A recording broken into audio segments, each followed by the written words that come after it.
Mis padres me usaron de esclavo y vaciaron mi fondo universitario para los lujos de mi hermana. Me escapé con mis abuelos y rehice mi vida. Luego el karma les llegó. Hola, Reddit. Mi familia siempre ha funcionado a base de imagen, mentiras y favoritismo. A mí me trataban como mano de obra gratuita mientras mi hermana gastaba todo lo que teníamos. Así que dije basta.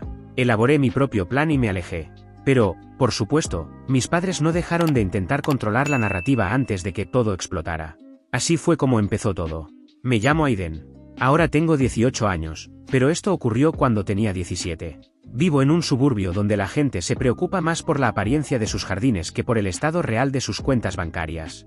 Cada entrada tiene un auto reluciente. Cada casa luce setos perfectamente recortados. Todos aparentan estar mejor de lo que en realidad están. Mis padres encajan perfectamente en esa mentalidad. En nuestra casa, la imagen es lo primero, todo lo demás viene después.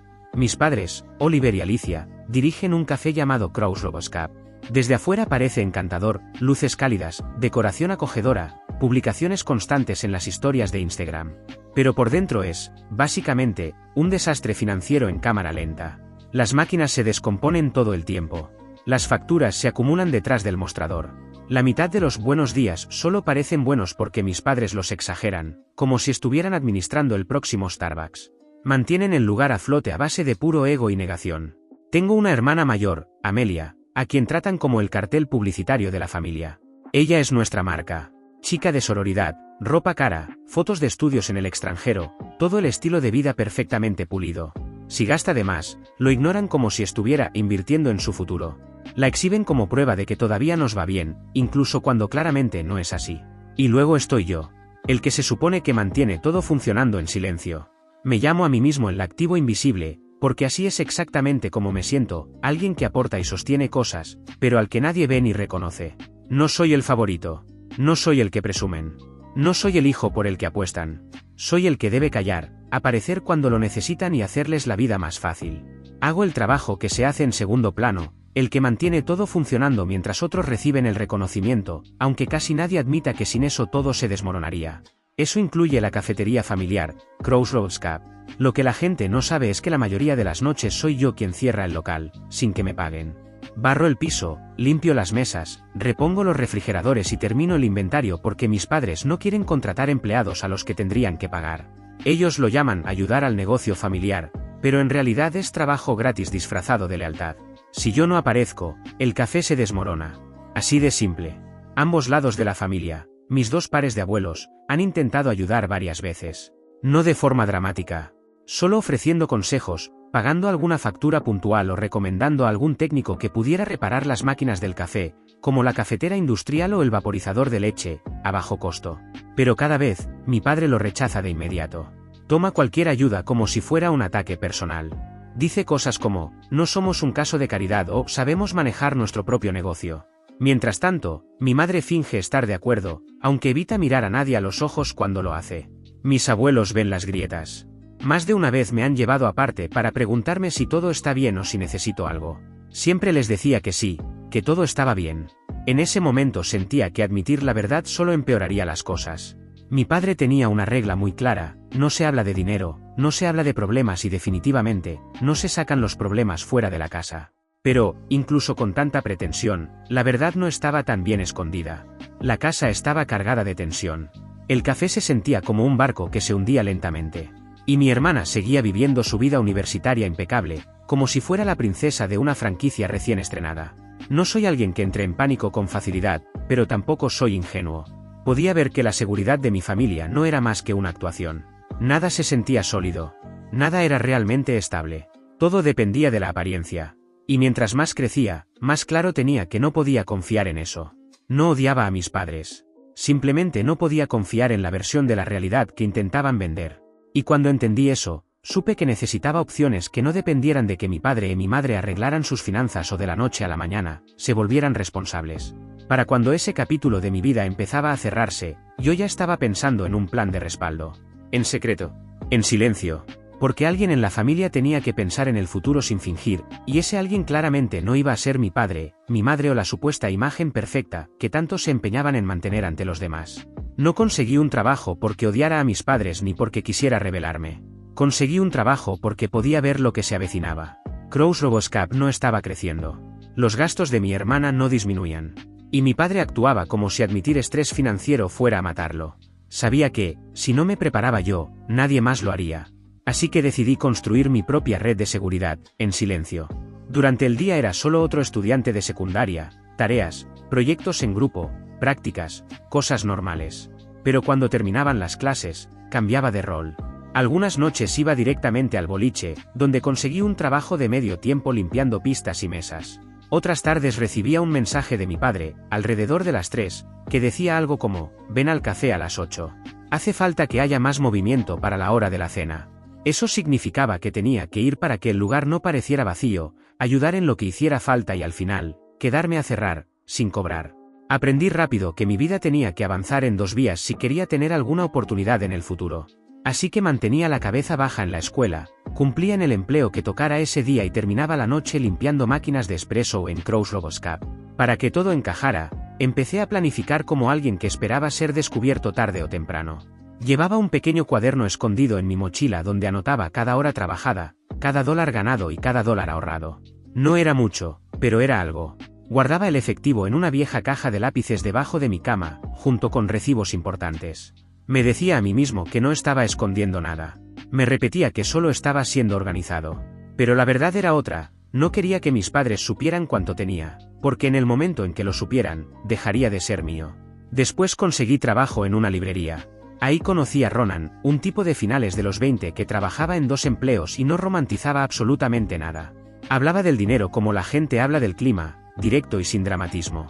Un día me vio haciendo cuentas durante el descanso y dijo, bien, empieza a organizar tu dinero desde ahora. Las familias se complican cuando se trata de plata. Me encogí de hombros, fingiendo no entender. Me miró fijamente y añadió, he visto a muchos chicos pensar que sus padres se encargarán de todo. No lo hacen. Pon en orden tus propios papeles. Ahorra lo que puedas y no le digas a nadie cuánto has ahorrado. Así es como te mantienes a salvo. Ese consejo se me quedó grabado. Ronan no era dramático, era práctico. Me hizo entender lo rápido que las cosas pueden torcerse cuando la gente siente que está perdiendo el control. Así que seguí ahorrando en silencio. Y trabajando en silencio. Pensé que mantenerme bajo el radar sería suficiente. No lo fue. La traición vino de una vecina llamada la señora Evelyn. No era malvada, solo una de esas madres suburbanas que lo nota todo porque no tiene nada mejor que hacer. Una tarde entró en la librería para comprar una tarjeta de felicitación. Se quedó paralizada cuando me vio detrás del mostrador. Sonreí con torpeza y dije, hola. Ella me devolvió la sonrisa como si acabara de descubrir un cupón que no debía tener. La señora Evelyn no solo me conocía, era clienta habitual de Crow's Roboscap, de las que llaman a mi madre, cariño, y preguntan por la familia como si fueran parte de ella. En nuestro vecindario, que un chico trabajara en una tienda no significaba que fuera responsable. Significaba que algo andaba mal en casa. Eso significaba que el café no estaba generando lo suficiente. Y si ese rumor empezaba a circular, no se quedaría en simple rumor. La gente dejaría de dar propinas, dejaría de ir, empezaría a elegir el local de al lado, porque nadie quiere comprar café en un negocio que parece estar hundiéndose. A la mañana siguiente, mi padre me esperaba en la cocina. Tenía los brazos cruzados y la mandíbula tensa. Así que ahora estás trabajando, dijo, lo bastante alto como para que la frase retumbara en la habitación. Sí, le respondí. No tenía sentido mentir. ¿Entiendes lo que acabas de hacer?, me dijo alzando la voz. La señora Evelyn entra ahí, se lo cuenta a 3 personas más, y para la hora del almuerzo todo el mundo piensa que Crow's Roboscap ni siquiera puede permitirse mantener a su propio hijo sin que tenga que trabajar. Hizo una pausa y añadió. Así es como mueren los negocios en este pueblo. Primero los susurros, después los números. Mi madre estaba junto al fregadero, negando con la cabeza como si esto fuera un escándalo, no un empleo. Mi hermana apareció a mitad de los gritos y se echó a reír. ¿Estás trabajando en una tienda? ¿En serio? Eso es vergonzoso para toda la familia. La ira no tenía que ver con reglas ni con mi bienestar. Tenía que ver con la imagen, con la óptica. Mi padre caminaba de un lado a otro como si estuviera representando su indignación frente a una audiencia invisible. La gente pensará que no podemos mantenerte, dijo. ¿Quieres que haya rumores sobre nuestras finanzas? No respondí. Cualquier cosa que dijera habría empeorado la situación. Esa noche, los gritos se transformaron en una negociación que en realidad no lo era. Renuncia al trabajo y yo me encargo del pago de tu matrícula cuando entres a la universidad. Toda, dijo mi padre. Tú concéntrate en la escuela. Yo me ocupo del dinero. Lo dijo con total seguridad, como si mi renuncia fuera a arreglarlo todo por arte de magia. Mi madre asintió como si se tratara de una oferta generosa. Mi hermana estaba detrás de ellos, con los brazos cruzados y una sonrisa de superioridad. La presión en la casa era constante. Así que renuncié. Al día siguiente entré en la librería y le dije al gerente que no podía continuar. Pareció decepcionado, pero lo entendió. Ronan me dio una palmada en el hombro y dijo: «Cosas de familia». Solo asentí. En el momento en que renuncié, lo sentí en el estómago. Acababa de perder mi única palanca. Cuando regresé a casa, mi padre estaba tranquilo. Demasiado tranquilo. Actuaba como si todo estuviera resuelto ahora que ya no hacía que la familia pareciera pobre. Pero su seguridad no se sentía como alivio. Se sentía como una trampa. No pasó mucho tiempo antes de que todo se desmoronara. Una semana después, mi padre y mi madre me llamaron a la sala. Sin preparación. Sin suavizar nada. «Siéntate. Tenemos que hablar de tu situación universitaria», dijo mi padre. Supe al instante que no eran buenas noticias. Mi madre entrelazó las manos sobre su regazo, como si se estuviera preparando para algo. Mi padre se aclaró la garganta. El fondo para la universidad está vacío. Nada de explicación. Nada de disculpas. Solo el titular. Lo miré fijamente. ¿Vacío? ¿Qué significa vacío? Mi madre respondió rápido. Se acabó, Aiden. No queda nada para tu matrícula. Y entonces llegó la razón, que de algún modo fue peor que el anuncio. Tu hermana lo necesitaba, dijo mi padre. Lo necesitaba significaba su verano en Europa, las cuotas universitarias de sus estudios y su estética de último año, que aparentemente incluía un mejor apartamento, un guardarropa nuevo y un paquete profesional de fotografías para documentar su experiencia en redes sociales. Ni siquiera intentaron disfrazarlo de necesidad real. Era lujo. Ella no podía simplemente no ir, añadió mi madre. ¿Sabes lo importantes que son esos programas para su futuro? Mi padre asintió, convencido de su propia lógica. Es una chica. Necesita una red de seguridad. Tú eres hombre, Aiden. Tú puedes arreglártelas. Lo dijeron con calma, como si fuera crianza inteligente, no favoritismo descarado. Antes de que pudiera responder, mi hermana apareció desde el pasillo, aún con los auriculares puestos. Cuando entendió de qué trataba la conversación, sonrió con condescendencia y se apoyó en el brazo del sofá. No actúes sorprendido, dijo. No estabas esperando que hubiera una bóveda llena de dinero reservada para ti. Mi madre le lanzó una mirada de advertencia, pero mi hermana continuó. Además, no eres precisamente material de una universidad top. Tal vez un colegio comunitario sea más realista. Menos presión. Lo dijo con total ligereza, como si no estuviera hablando de mi futuro entero. Miré a mi padre. Entonces, ¿cuál es exactamente tu plan para mí? Mi padre se encogió de hombros, como si no fuera gran cosa. Préstamos, trabajo, estudio, lo manejarás. Los chicos siempre lo hacen. Lo dijo con total seguridad, como si ser un adolescente varón pagara la matrícula por arte de magia. Fue en ese momento cuando decidí soltar mi plan de respaldo. Ya hablé con la abuela y el abuelo, dije. Dijeron que pagarán mi matrícula directamente. No les había contado todo, pero había visto lo suficiente: facturas vencidas, máquinas rotas, discusiones en voz baja. Sabía que el fondo universitario probablemente ya no existía. El rostro de mi madre se quedó sin color. Mi padre se quedó inmóvil, como si alguien lo hubiera desconectado. ¿Hiciste qué?, preguntó, con la voz más aguda de lo normal.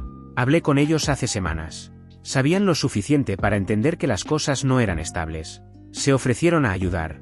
Mi hermana resopló. ¿En serio les fuiste a mendigar a los abuelos? Eso es patético. La ignoré. Mi padre parecía un hombre al que le habían arrancado la armadura. No porque le preocupara mi educación, sino porque ya no era él quien tenía el control financiero. Esto es inaceptable, dijo. No vas a nuestras espaldas a involucrar a mis suegros en asuntos privados. Ellos se ofrecieron, respondí. Y acepté porque necesitaba un plan real. Mi madre susurró. Aiden, debiste venir a nosotros primero. Lo hice. Prometiste encargarte, y luego me dijiste que el dinero había desaparecido. Ahí fue cuando el ego de mi padre se quebró de verdad. Los estás extorsionando, gritó. Los manipulaste con alguna historia triste para que paguen por ti. Nos estás haciendo quedar como incompetentes. Se levantó y me señaló como si yo fuera una amenaza para la marca familiar. Nos avergonzaste con ese trabajo y ahora nos avergüenzas con esto. No respondí. No había nada que decir. Nunca se trató del trabajo, del dinero o siquiera de la universidad. Se trataba de mi padre perdiendo el control. Para esa misma tarde, la campaña en mi contra ya había empezado. Mi padre llamó a su hermano, luego a sus primos, después a su madre. Escuché fragmentos a través de la pared. Fue a nuestras espaldas, está manipulando a los padres de mi madre, se está convirtiendo en un problema. A la mañana siguiente, familiares lejanos comenzaron a enviarme mensajes. No deberías presionar a tus abuelos. Tus padres están haciendo lo mejor que pueden. Ninguno conocía la historia real. Solo la versión de mi padre. Mi madre no corrigió a nadie. Caminaba por la casa rígida y en silencio, más preocupada por lo que dirían si supieran la verdad que por lo que realmente había pasado.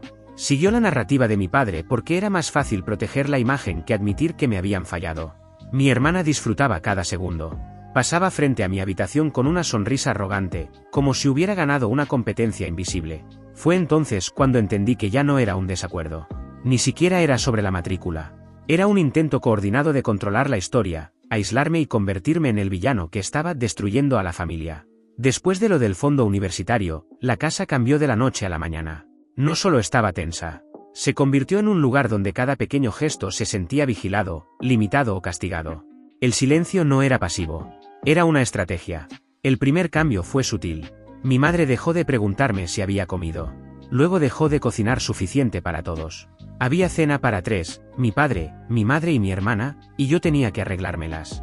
Si intentaba prepararme algo, mi padre aparecía en la cocina y decía, no toques eso, es para mañana. Sin discusión. Solo reglas nuevas que surgían de la nada. Después desapareció el internet. No fue un fallo técnico. Estaba bloqueado. Mis dispositivos no se conectaban, pero los de los demás funcionaban perfectamente. Cuando pregunté, mi hermana se encogió de hombros. Papá dice que no necesitas distracciones. Concéntrate en tus responsabilidades. Esa palabra dolió. Responsabilidades. Para ellos, la única que me quedaba era volver a obedecer. Los pequeños castigos se acumulaban día tras día. Mi ropa olvidada sin lavar. La puerta de mi habitación retirada de las bisagras por ventilación. Mi cargador desaparecido. Mi madre fingiendo no saber dónde estaban mis cosas. Nada era accidental. Nada era casual. Y mi hermana hacía todo peor. Ya ni siquiera ocultaba su participación. Me seguía por la casa, observándome en silencio. Si salía a hacer una llamada, mi hermana se lo reportaba a mi padre. Si enviaba un mensaje, pasaba lentamente detrás de mí y miraba la pantalla por encima de mi hombro. Y como ya me habían quitado la puerta del cuarto, si me encerraba en el baño y cerraba la puerta para tener un poco de privacidad, se quedaba en el pasillo y decía, ¿qué estás escondiendo? Se convirtió en la informante personal de mi padre.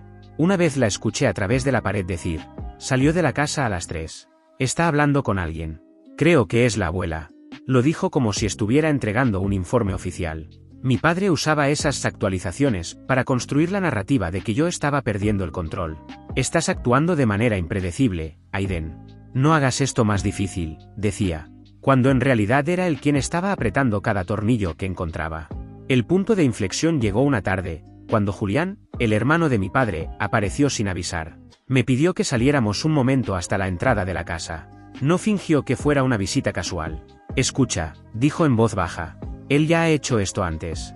No entendí, pensé para dentro de mí. Julián suspiró, como si estuviera decidiendo cuánto decir. Cuando éramos jóvenes, nuestros padres intentaron ayudarnos. Ayudar de verdad. Pero mi padre convirtió esa ayuda en una pelea de control. Se ofendía, decía que querían manejar su vida, los alejaba, y después los culpaba por no apoyarlo lo suficiente. Siempre hace lo mismo. Se quedó mirándome.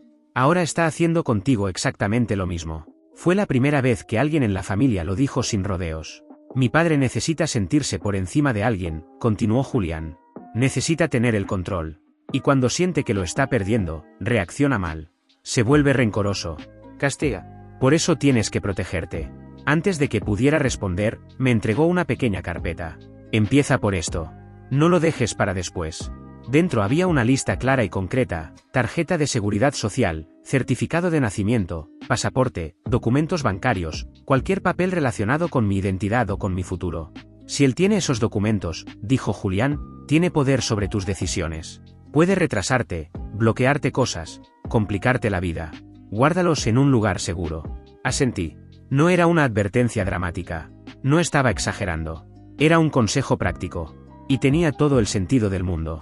Durante los días siguientes trabajé en silencio. Encontré mi tarjeta de seguridad social pegada en el interior de un archivador. Mi certificado de nacimiento estaba enterrado bajo papeles del seguro. Mi pasaporte, escondido detrás de cupones vencidos en un cajón de la cocina. Recuperé lo que me pertenecía, hice copias cuando fue necesario y guardé los originales en mi mochila. Julián, mi tío, me ayudó sin decírselo a nadie. Pero en una casa construida sobre la paranoia, nada permanece oculto por mucho tiempo. Una mañana, mi padre irrumpió en mi habitación. ¿Dónde están los documentos? Su tono no era de confusión. Era de acusación. ¿Qué documentos? Pregunté. Escaneó la habitación como si buscara joyas robadas. No te hagas el tonto. Faltan papeles. Tomaste cosas que pertenecen a esta familia. Son mis documentos, respondí. Mi identidad. Mis papeles escolares. Eso no importa, me dijo en voz alta. Aún no decides qué es tuyo. Mi madre estaba detrás de él, en silencio, temblando ligeramente. Mi hermana observaba desde el pasillo, disfrutando cada segundo. Mi padre dio un paso hacia mí. No vas a ninguna parte hasta que me devuelvas todo. No había forma de razonar con él. No estaba furioso porque faltaran documentos. Estaba furioso porque ya no tenía control sobre ellos y por extensión, sobre mí. Esa noche dormí con la mochila abrazada al pecho. No porque pensara que me harían daño, sino porque no confiaba en que no intentaran quitarme lo que necesitaba para seguir adelante. Cada hora aproximadamente, mi hermana pasaba frente a mi cuarto, que ya no tenía puerta, fingiendo que buscaba algo en el closet del pasillo. Siempre miraba hacia adentro, como si esperara verme escapar. Al final de la semana, ya no vivía como un adolescente en su propia casa. Vivía como alguien preparándose para evacuar, empacando en silencio, escondiendo lo esencial, observando las puertas, calculando rutas de salida. Mi padre ya no me veía como su hijo. Me veía como un riesgo, como alguien que podía derrumbar la historia perfecta que llevaba años intentando vender. Si yo me iba y si yo dejaba de seguir el guión, su versión de la familia empezaba a desmoronarse. Y la casa me trataba en consecuencia. Después de las acusaciones por los documentos, la hostilidad llegó a un punto en el que quedarme ya no tenía sentido. Mis abuelos maternos notaron que algo no estaba bien e insistieron en que fuera a quedarme con ellos unos días. A mis padres no les gustó la idea, pero al final aceptaron a regañadientes por presión. Cuando llegué, mis abuelos dejaron claro que esos pocos días podían convertirse en el tiempo que yo necesitara. No me pidieron explicaciones de inmediato. Me dejaron instalarme, me dieron comida de verdad y espacio para respirar. La calma se sentía extraña después de semanas de tensión constante. Pero la calma nunca dura mucho cuando mi padre percibe que está perdiendo el control. Mis abuelos convocaron una reunión en su casa. Mi madre y mi padre llegaron visiblemente irritados, aunque intentando mantener una apariencia de cordialidad. Mi hermana también fue, vestida como si asistiera a una fiesta y no a una confrontación familiar. Mi abuelo no perdió tiempo. Se sentó, miró a mi padre directamente a los ojos y dijo: «Han tratado a Aiden injustamente. Y ya no vamos a ignorarlo». Mi padre resopló. «No conocen la situación completa».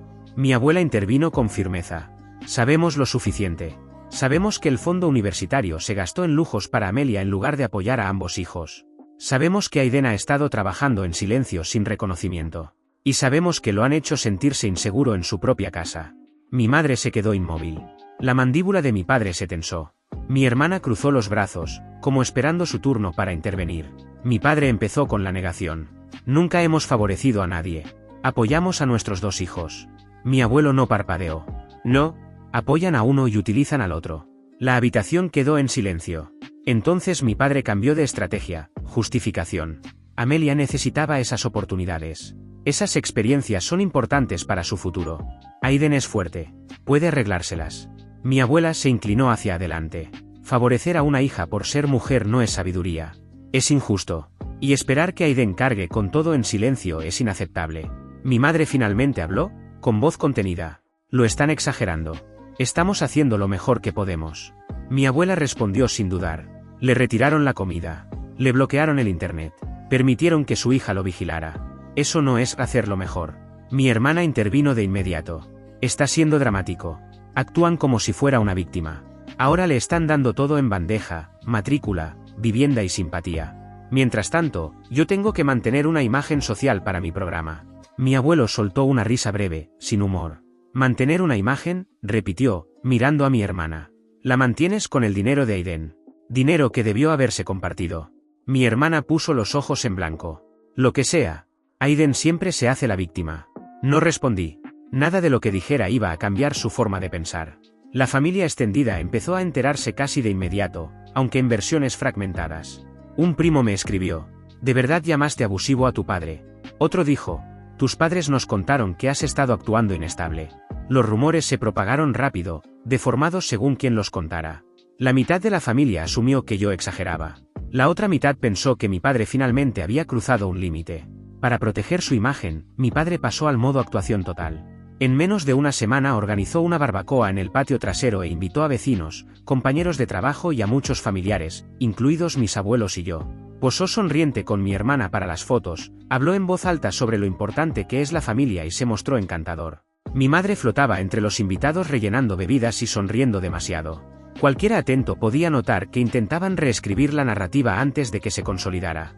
En un momento de la barbacoa, mi padre me llevó aparte. «Estás confundiendo a todos», dijo entre dientes. «Estás haciendo que esta familia parezca dividida». «Estamos divididos», respondí. Ignoró mi comentario. «Todo lo que tenías que hacer era confiar en nosotros. Pero corriste con tus abuelos y nos hiciste quedar como débiles». Me alejé sin discutir. Sabía que cuanto menos dijera, menos podría distorsionar después. Unos días más tarde, mi padre y mi madre fueron a casa de mis abuelos para otra conversación. Esta vez no era una confrontación. Era una propuesta. Mi padre empezó con un tono demasiado calmado, lo que casi siempre significaba problemas. «Estamos dispuestos a ayudar con tu matrícula», dijo. «Pero hay condiciones». Mi madre asintió. «Vas a aclarar públicamente que tus abuelos no pagarán tu universidad», continuó mi padre. «Dirás que fue un malentendido. Nos agradecerás por nuestro apoyo y le dirás a quien pregunte que todo está bien ahora». Lo miré fijamente. «¿Quieren que mienta?» «Queremos que corrijas la narrativa», respondió mi madre rápidamente. Mi padre añadió. «¿Quieres ir a la universidad, no? Esta es la forma más limpia de hacerlo». Negué con la cabeza de inmediato. «No lo haré». La expresión de mi padre se endureció. «¿Por qué no?» «Porque no están ofreciendo ayuda», dije. «Están ofreciendo un encubrimiento». Dio un paso hacia mí. «¿Te das cuenta de lo que estás rechazando?» «Ya tengo la matrícula cubierta», dije. «No tienes nada que ofrecer». Por un momento, la habitación quedó completamente en silencio. Mi madre parecía avergonzada. Mi padre, peligroso. «¿Crees que has ganado porque tus abuelos intervinieron?», preguntó en voz baja. «¿Crees que esto se acabó?» Mi abuelo se levantó entonces, pero mi padre alzó una mano. «No, quiero que lo oiga», dijo mi padre. Se inclinó lo suficiente para que solo yo pudiera escuchar lo siguiente. «No he terminado contigo». No lo dijo gritando ni con dramatismo, sino con una certeza fría. Ese fue el momento exacto en que entendí algo con claridad. No estaba intentando arreglar nada. Se estaba preparando para el siguiente ataque, y no le importaba a quién tuviera que arrastrar con él. Desde el momento en que dejé de cubrir los turnos de cierre en Crossroads Cup, el declive empezó a hacerse evidente. No tardó mucho. Los clientes recibían pedidos incorrectos. Las mesas quedaban sucias. El vaporizador de leche se averió y permaneció sin reparar durante días. Un cliente habitual incluso publicó en línea: «¿Qué le pasó a este lugar? Antes era genial». Mi padre fingió no ver los comentarios, pero cualquiera que entrara podía notar que algo andaba mal. Ya no estaba allí todas las noches, pero en un suburbio como el nuestro los rumores vuelan, y Julián completó el resto cuando pasó por la casa de mis abuelos. Sin mi trabajo gratuito, el negocio se desmoronaba con rapidez. El café cerró temprano 3 veces en una sola semana. Las entregas no se revisaban correctamente. El inventario no coincidía con lo que realmente había en los estantes. No era sabotaje, era simplemente lo que ocurre cuando alguien se niega a contratar personal adecuado y basa todo su negocio en un adolescente invisible que trabaja sin paga. Los clientes lo notaron. El flujo de gente disminuyó. Las propinas cayeron. Algunas madres del vecindario susurraban entre sí mientras recogían sus cafés con leche espumada. Todos podían oler la inestabilidad, aunque nadie la nombrara directamente. En lugar de resolver los problemas, mi padre optó por el drama. Anunció que el café tendría un nuevo relanzamiento, como si cambiar el nombre pudiera arreglar los problemas internos. De la noche a la mañana, Crossroads Cup pasó a llamarse Morning Brew. Cambiaron el letrero de afuera, el logotipo y hasta las tazas. Pero las máquinas seguían dañadas y las deudas seguían acumulándose. El nombre era nuevo. Los problemas eran los mismos. Organizó un pequeño evento de corte de cinta en el estacionamiento. Dio un discurso sobre nuevos comienzos, actuando como si estuviera inaugurando una cadena nacional en lugar de repintar un negocio fallido. Mi hermana tomó fotos. Mi madre aplaudió con entusiasmo exagerado. Los vecinos observaron con cortesía, como si asistieran a una obra escolar. Pero un cambio de nombre no solucionó los cierres anticipados, los errores ni la baja asistencia. Morning Brew tropezó con más fuerza de la que Crossroads Cup jamás lo hizo. Fue entonces cuando la máscara de mi padre empezó a deslizarse, rápida y públicamente. Un día aparecía exhausto, al siguiente, furioso. Les gritaba a los baristas por arruinar pedidos que jamás les había enseñado a preparar. Culpaba a los proveedores por las demoras, a los clientes por ser demasiado exigentes y a los empleados por falta de compromiso. Nunca se culpaba a sí mismo. Luego empezó a beber. Al principio lo hacía con discreción, después, resultaba imposible no notarlo. Sus ojos estaban enrojecidos por la tarde. Su voz se elevaba durante la hora de la cena. Caminaba de un lado a otro, discutía más y repetía las mismas frases, como un hombre ensayando excusas para un colapso que sabía que se acercaba. En casa, la situación era peor. Mi madre intentaba mantener la apariencia intacta, pero las grietas ya eran imposibles de disimular. Una mañana, ella fue a la casa de mis abuelos y en la cocina de ellos, la escuché discutir con mi abuela por dinero. Al principio hablaban en voz baja, casi en susurros, pero poco a poco la conversación fue subiendo de tono hasta que mi madre terminó llorando. No se suponía que fuera así. Solo necesitamos tiempo, decía entre lágrimas. Mi abuela no respondió. Solo la miraba con un cansancio profundo, como si ya no tuviera fuerzas para seguir discutiendo. En cuestión de una semana, mi madre comenzó a empeñar sus joyas. Primero un brazalete, luego unos aretes, después un collar que mi padre le había regalado años atrás. Intentó disimularlo espaciando las ventas, pero cualquier adulto de la familia podía ver lo que ocurría. Las cajas de joyas no se vacían solas. La escuché decirle a mi abuelo. Solo necesitábamos lo suficiente para cubrir el alquiler del café y quizá un pago del préstamo. Es algo temporal. Pronunció temporal como si aún significara algo, cuando el café llevaba años hundiéndose. Cuando mi padre se enteró, no reaccionó como un esposo preocupado por las facturas. Reaccionó como un hombre que perdía un accesorio importante para sostener su narrativa. Le dijo en voz alta a mi madre. ¿Y cómo se supone que aparezcas en eventos sin nada decente que ponerte? No le importaba que vendiera esas piezas para evitar que el café colapsara. Le importaba no quedar mal. La imagen pesaba más que el matrimonio, el dinero o la estabilidad emocional de cualquiera de los involucrados. Mientras tanto, Julián, mi tío, seguía pasando por el negocio de mi familia. Al principio intentó ayudar con pequeñas reparaciones en el café o sugiriendo recortes de presupuesto. Mi padre descartaba cada propuesta antes de que Julián terminara de hablar. Julián me lo dijo en privado. Está repitiendo el viejo ciclo. Entra en espiral, culpa a todos los demás y luego intenta reconstruir la fantasía. Insistió en hacer una intervención. Habló con ambos pares de abuelos, buscando apoyo para sentar a mi padre y mi madre y hacerlos entrar en razón. Quería que mi madre pudiera salir del caos el tiempo suficiente como para pensar con claridad, y que mi padre entendiera que estaba tomando decisiones impulsivas, actuando sin medir las consecuencias, como si nada pudiera derrumbarse. No hablaba desde el dramatismo, sino desde la realidad. Si no se detienen, van a quemar toda la estructura hasta los cimientos. Y eso era exactamente lo que se sentía, que todo estaba a punto de arder desde adentro. El café no solo estaba fracasando, estaba arrastrando a toda la familia con él. Los vecinos notaban las grietas.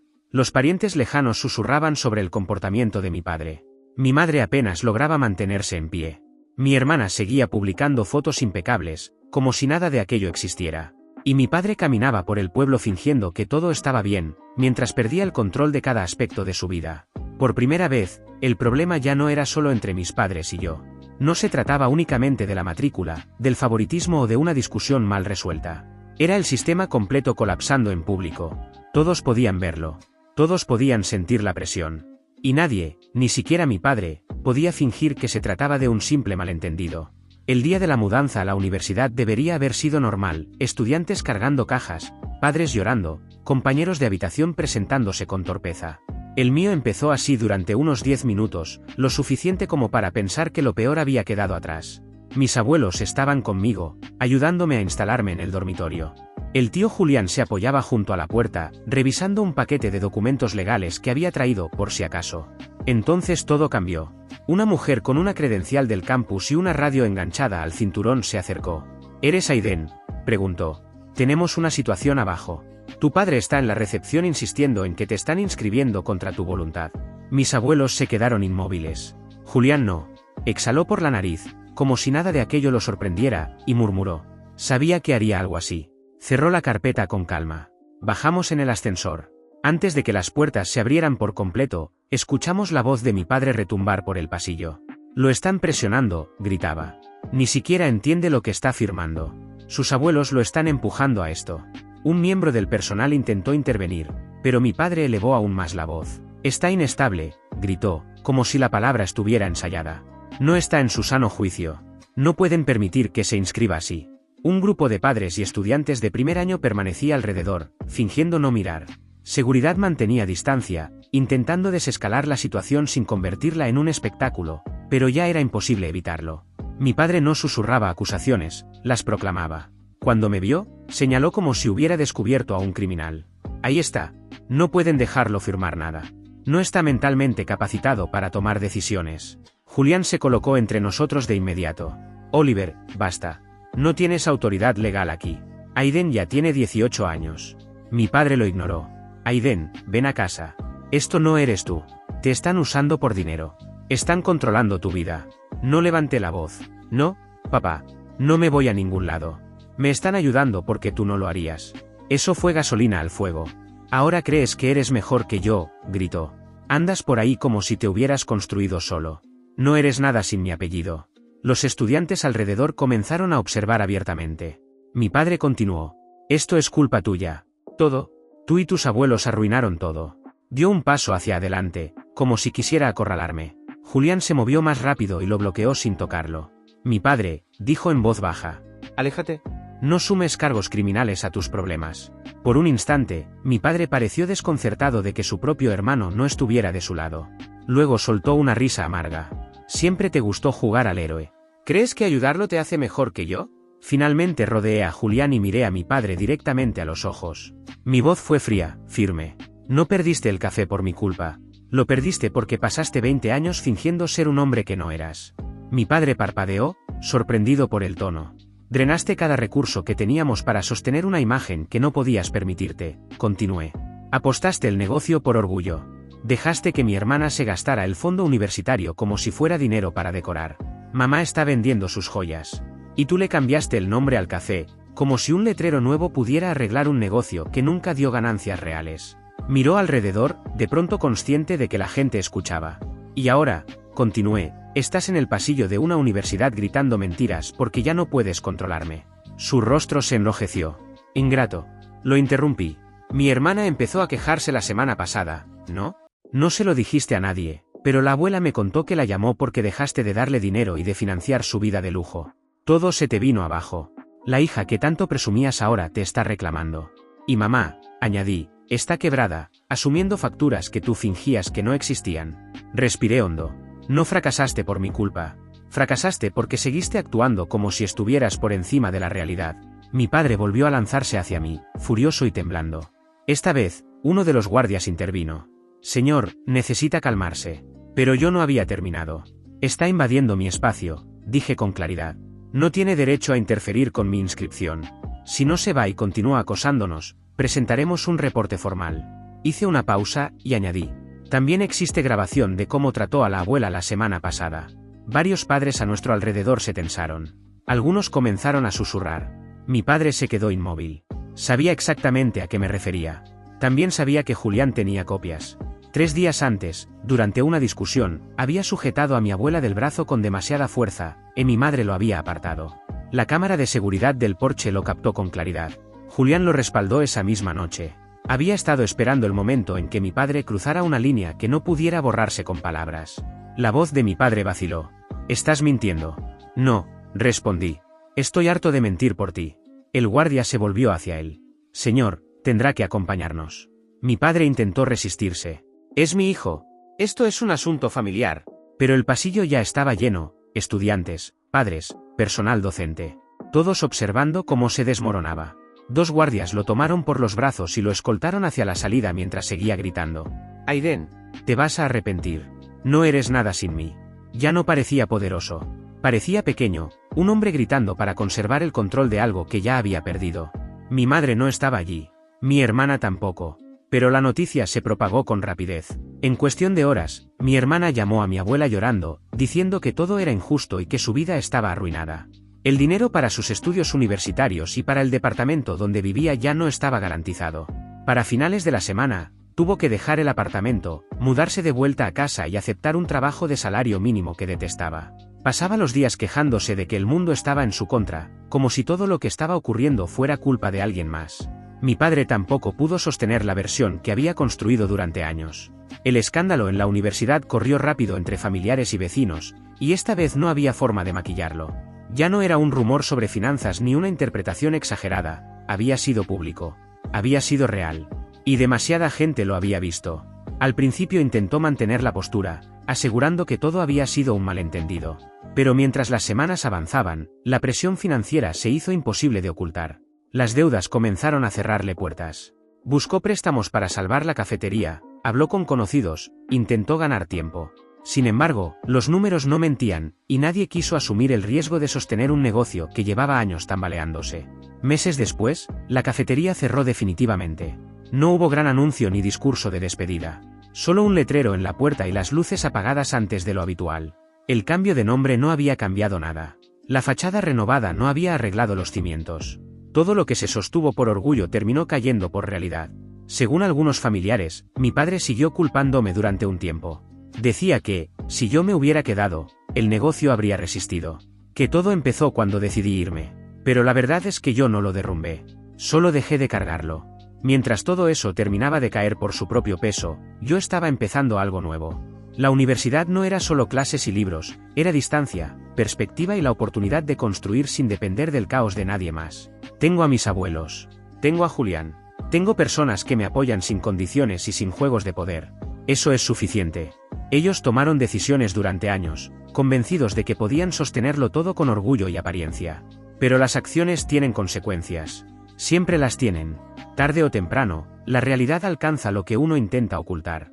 Y ahora les toca enfrentar el resultado de lo que eligieron hacer. Yo también tomé una decisión. La tomé cuando dejé de cargar con lo que no me correspondía. Cuando entendí que no podía salvar algo que nunca fue mío. Elegí seguir adelante. Y con eso me basta. Gracias por ver. Si aún no te has suscrito, por favor hazlo y activa la campana de notificaciones para mantenerte al día con más historias impactantes de la vida real que suceden a tu alrededor.